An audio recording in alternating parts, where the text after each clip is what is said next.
The Sandman is on Netflix now, and the series follows Dream as he rebuilds his fallen kingdom. Tom Sturridge was the first choice to play Morpheus, and he has gone down a huge hit with fans.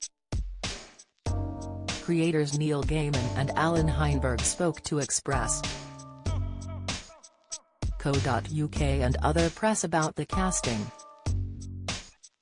Tom Sturridge was drawn to the fantasy genre of The Sandman, describing his character's kingdom as the equivalent of Hogwarts or Narnia.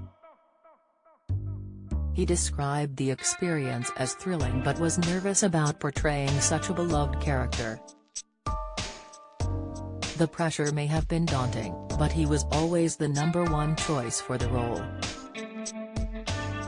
Creator Neil Gaiman said from the first email they received from their casting director, they knew Tom would be the one. He said, "We expected very quickly to have a list of a dozen who were every bit as much our first choice as Tom, and we never did. We saw more and more people. By the end of it we had seen well over 1,000 auditions. The casting director must have seen many thousands, and Tom was never anything other than our first choice all the way." Screenwriter Alan Heinberg said people would often research the comic book character ahead of their audition. He explained, "Dream seems like a very commanding, cold, unfeeling, emotionally distant entity. And what Tom understood and brought it from the very beginning is that is only sort of half true. The reason that Dream has to be sort of emotionally withholding is that he feels everything. He feels the hopes and dreams and nightmares of every creature all the time, and so there is a depth of feeling you actually see in every frame.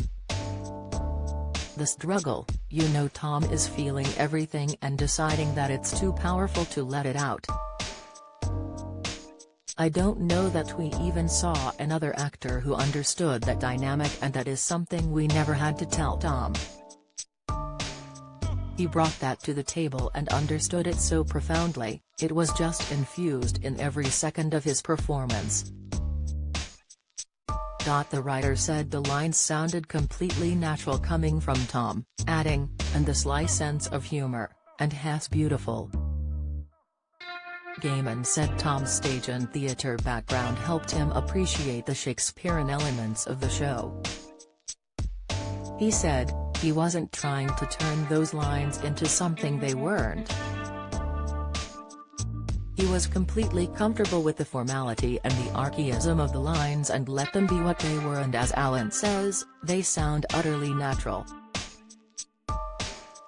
The series also welcomes newcomer Vanessa Samuel, who plays Rose Walker. Rose has a special connection to Dream, and Vanessa said she provides a human perspective. She added, "I think she also has a non-human quality to her which was fun to play with. It was nice to be that regular person, and it provides that balance because it's fantasy, but it explores so many themes. It ties us to the waking world in a personal way, and you are experiencing what she is learning about. It was fun just to be someone who was not consciously destroying things." The Sandman is on Netflix now.